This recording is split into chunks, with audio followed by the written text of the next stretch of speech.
Hello everyone and welcome to another video.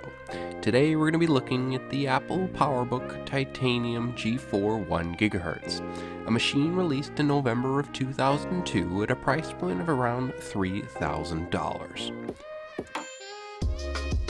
Being the fourth and final revision of the PowerBook Titanium industrial design by Johnny Ive, this final revision, codenamed Antimony, featured faster processors, a newly upgraded GPU, and bigger batteries.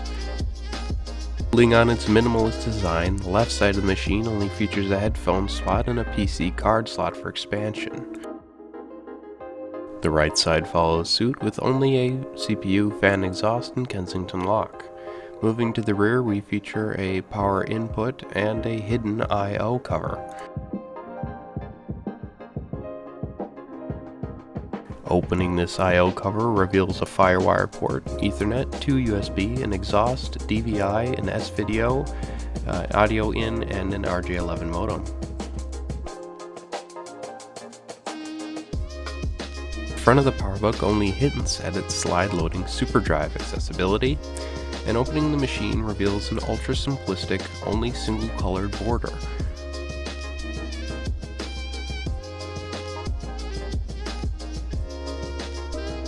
Configured with either an 867 MHz or 1 GHz PowerPC G4 processor along with 1 GB of RAM and an ATI Mobility Radeon 9000 with 64 MB of video memory, this was quite the machine to be reckoned with, competing directly with the IBM ThinkPad R30. Fortunately, connecting this machine to modern wireless networks isn't very easy, as WPA2 wasn't added until Airport Extreme Edition wireless modules. Moving over to synthetic benchmarks, using Geekbench 2, we can see the CPU scores at 623, a relatively good score for the time. One of the major selling points of this machine would have been its ATI Mobility Radeon 9000 graphics processor, which at the time was pretty dang impressive. Overclocking by around 37% with ATI Accelerator 2, we're able to play some pretty impressive games that would have been unrealistic on most laptops at the time. Here we're taking a look at Open Arena, an open source version of Quake 3 Arena, which would have been a very popular game at the time. As you can see, it runs extremely playable and fluid frame rates and provides a pretty enjoyable experience.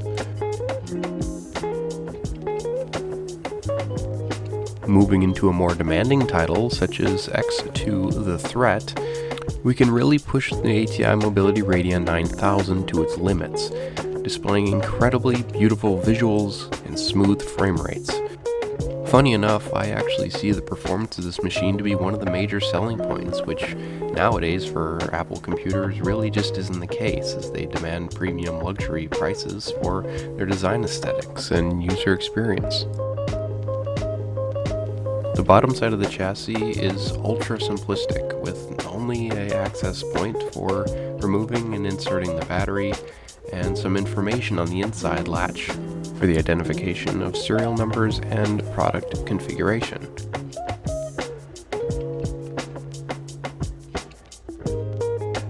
So now that we've seen the outside, let's take this baby apart and see what makes it tick. Removing these screws and sliding the casement forward reveals pretty much the bottom of the motherboard and most of the critical components that the user would need to access. As you can see on the left side of the motherboard, the Airport wireless card is socketed and can be upgraded. In the middle front lies the hard disk, which is also easily upgraded, and on the right side is the SuperDrive. The only vacant spot is that for the battery.